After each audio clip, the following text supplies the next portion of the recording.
വേഗം വരുന്നവരായ യേശുക്രിസ്തുവിന്റെ നാമത്തിൽ ദൈനംദിന അപ്പം എന്ന അനുദിന വചന ചിന്തയിലേക്ക് ഏവർക്കും സ്വാഗതം. ഇന്ന് പരിശുദ്ധനായവൻ എന്ന വിഷയത്തെ ആസ്പദമാക്കി ചില കാര്യങ്ങളെ നമുക്ക് ചിന്തിക്കാം. അതിനാധാരമായ ഒരു വാക്യം വായിക്കാം. വെളിപ്പാട് പുസ്തകം 3-ാം അധ്യായം 7-ാം വാക്യം. ഫിലാദൽഫിയയിലെ സഭയുടെ ദൂതൻ എഴുതുക, വിശുദ്ധനും സത്യവാനും ദാവീദിന്റെ താക്കോലുള്ളവനുമായി ആരും അടയ്ക്കാതെ വണ്ണം തുറക്കുകയും ആരും തുറക്കാതെ വണ്ണം അടയ്ക്കുകയും ചെയ്യുന്നവൻ അരുളി ചെയ്യുന്നത്: നമ്മുടെ കർത്താവ് പരിശുദ്ധനാണ്, തികച്ചും വിശുദ്ധൻ. അവനിൽ ഭിന്നതയുടെ നിഴലില്ല. ത്രിയേക ദൈവത്തെ നോക്കൂ. പിതാവായ ദൈവം പരിശുദ്ധനാണ്, പുത്രനായ യേശു പരിശുദ്ധനാണ്, പരിശുദ്ധാത്മാവായ ദൈവവും പരിശുദ്ധനാണ്. അതുകൊണ്ടാണ് കെരൂബുകളും സാറാഫുകളും സ്തുതി പാടുന്നത്: അവൻ പരിശുദ്ധൻ പരിശുദ്ധൻ പരിശുദ്ധൻ എന്ന്. എല്ലാ സമയത്തും വിശുദ്ധ എന്ന വാക്കിന്റെ അർത്ഥം വേർപിരിഞ്ഞത് അല്ലെങ്കിൽ കളങ്കമില്ലാത്തത്, ശുദ്ധം എന്നെല്ലാമാണ്. കർത്താവ് വിശുദ്ധിയിൽ മഹത്വമുള്ളവനാണെന്ന് പുറപ്പാട് പുസ്തകം 15-ാം അധ്യായം 11-ാം വാക്യത്തിൽ കാണുന്നു. യെശയ്യാവിന്റെ പ്രവാചക പുസ്തകത്തിൽ ഇസ്രായേലിന്റെ പരിശുദ്ധൻ എന്ന വാചകം 29 പ്രാവശ്യം ആവർത്തിക്കുന്നു. വിശുദ്ധ ഗ്രന്ഥം പറയുന്നു, യെശയ്യാവിന്റെ ദർശനത്തിൽ കെരൂബുകളും സാറാഫുകളും ദൈവത്തിന്റെ വിശുദ്ധിയുടെ മഹത്വത്തെ പുകഴ്ത്തി അവരുടെ 2 ചിറകുകൾ കൊണ്ട് മുഖം മറച്ചിരുന്നു. 2 ചിറകുകൾ കൊണ്ട് അവരുടെ പാദങ്ങൾ മൂടി 2 ചിറകുകൾ കൊണ്ട് പറന്നു ദൈവത്തെ സ്തുതിച്ചുകൊണ്ട് പാടി പരിശുദ്ധൻ പരിശുദ്ധൻ എന്ന്. ദാവീദ് തന്റെ ജീവിതത്തിൽ കർത്താവിന്റെ വിശുദ്ധി ഉയർത്തി പറഞ്ഞു. സങ്കീർത്തനം 99-ാം അധ്യായം 5-ാം വാക്യത്തിൽ നമ്മുടെ ദൈവമായ കർത്താവിനെ പുകഴ്ത്തുക, അവന്റെ പാദപീഠത്തിങ്കിൽ ആരാധിക്കുക, അവൻ പരിശുദ്ധനാണെന്ന്. കർത്താവിനെ ആരാധിച്ചുകൊണ്ട് അവൻ പറഞ്ഞു, നീ വിശുദ്ധനാണ്, ഇസ്രായേലിന്റെ സ്തുതികളിൽ നീ സിംഹാസനസ്ഥനാണെന്ന്. ഇത് സങ്കീർത്തനം 22-ാം അധ്യായം 3-ാം വാക്യത്തിലും കാണാൻ കഴിയും. എന്റെ ദൈവമായ കർത്താവേ, എന്റെ പരിശുദ്ധനെ, നീ അനാദിയായവനല്ലോ എന്ന് ഹബക്കൂക്ക് 1-ാം അധ്യായം 12-ാം വാക്യത്തിലും വിശുദ്ധ ഗ്രന്ഥം പറയുന്നു. അതെ, അവൻ എന്നേക്കും വിശുദ്ധനാണ്.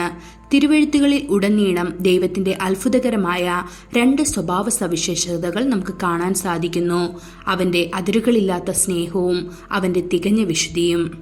സൂര്യനിലെ പല നിറത്തിലുള്ള പ്രകാശകിരണങ്ങൾ ഒരുമിച്ച് ചേർന്ന് ഉജ്ജ്വലമായ ഒരു പ്രകാശം പുറപ്പെടുവിക്കുന്നത് പോലെ ദൈവത്തിന്റെ എല്ലാ സ്വഭാവങ്ങളും കൂടിച്ചേർന്ന് അവന്റെ വിശുദ്ധിയിൽ പ്രകാശിക്കുന്നു. യേശു പിതാവിനെ പരിശുദ്ധ പിതാവേ എന്ന് വിളിച്ചത് യോഹന്നാൻ 17-ാം അധ്യായം 11-ാം വാക്യത്തിൽ നമുക്ക് കാണാൻ സാധിക്കുന്നു. ഞാൻ വിശുദ്ധരായിരിക്കുന്നത് പോലെ നിങ്ങളും വിശുദ്ധരായിരിക്കണം എന്ന് ലേവ്യ പുസ്തകം 11-ാം അധ്യായം 45-ാം വാക്യത്തിൽ പറയുന്നു. കർത്താവ് പരിശുദ്ധനായതിനാൽ തനിക്കായി ഒരു വിശുദ്ധ സന്തതിയെ സൃഷ്ടിക്കാൻ അവൻ ആഗ്രഹിച്ചു. അതിനാൽ അവൻ തന്റെ വിശുദ്ധ ജനമായി ഇസ്രായേൽ ജനതയെ തിരഞ്ഞെടുത്തു. ആവർത്തന പുസ്തകം 7-ാം അധ്യായം 6-ാം വാക്യം നാം വായിക്കുമ്പോൾ, നിന്റെ ദൈവമായ യഹോവയ്ക്ക് നീ ഒരു വിശുദ്ധ ജനമാകുന്നു, ഭൂതലത്തിലുള്ള സകല ജാതികളിലും വെച്ച് നിന്നെ തനിക്ക് സ്വന്തം ജനമായി തീർക്കേണ്ടതിന് നിന്റെ ദൈവമായ യഹോവ തെരഞ്ഞെടുത്തിരിക്കുന്നു എന്ന്. വിശുദ്ധനായ ദൈവത്തെ പിന്തുടരുന്ന നിങ്ങളും വിശുദ്ധരായിരിക്കണമെന്ന് അവൻ പ്രതീക്ഷിക്കുന്നു. 2 കൊരിന്ത്യർ 7-ാം അധ്യായം 1-ാം വാക്യം നാം വായിക്കുമ്പോൾ, പ്രിയമുള്ളവരെ, ഈ വാഗ്ദത്തങ്ങൾ നമുക്കുള്ളത് കൊണ്ട് നാം ജഡത്തിലെയും ആത്മാവിലെയും സകല കന്മഷവും നീക്കി നമ്മെ തന്നെ വെടിപ്പാക്കി ദൈവഭയത്തിൽ വിശുദ്ധിയെ തികച്ചുകൊള്ളുക എന്ന് കാണാൻ സാധിക്കുന്നു. വിശുദ്ധിയിൽ ഒരു പൂർണ്ണതയുണ്ട്. വിശുദ്ധ ഗ്രന്ഥം മത്തായി സുവിശേഷം 5-ാം അധ്യായം 48-ാം വാക്യത്തിൽ, അതിനാൽ നിങ്ങളുടെ സ്വർഗീയ പിതാവ് സൽഗുണപൂർണനായിരിക്കുന്നത് പോലെ നിങ്ങളും സൽഗുണപൂർണരായിരിപ്പീൻ എന്ന് കാണാൻ സാധിക്കുന്നു. ഹാനോക്ക്, നോഹ, ഏലിയാവ്, യെശയ്യാവ്, യെരമ്യാവ്, എഹെസ്കേൽ, യോസേഫ്, ദാനിയേൽ എന്നിവരെല്ലാം വിശുദ്ധിയിൽ ജീവിക്കുകയും ഓട്ടം പൂർത്തിയാക്കുകയും ചെയ്തു.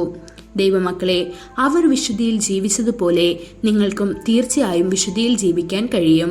അതിനായി ദൈവം നമ്മെ ഓരോരുത്തരെയും സഹായിക്കുമാറാകട്ടെ. കൂടുതൽ ധ്യാനത്തിനുള്ള വാക്യം എബ്രായർ 13-ാം അധ്യായം 12-ാം വാക്യം.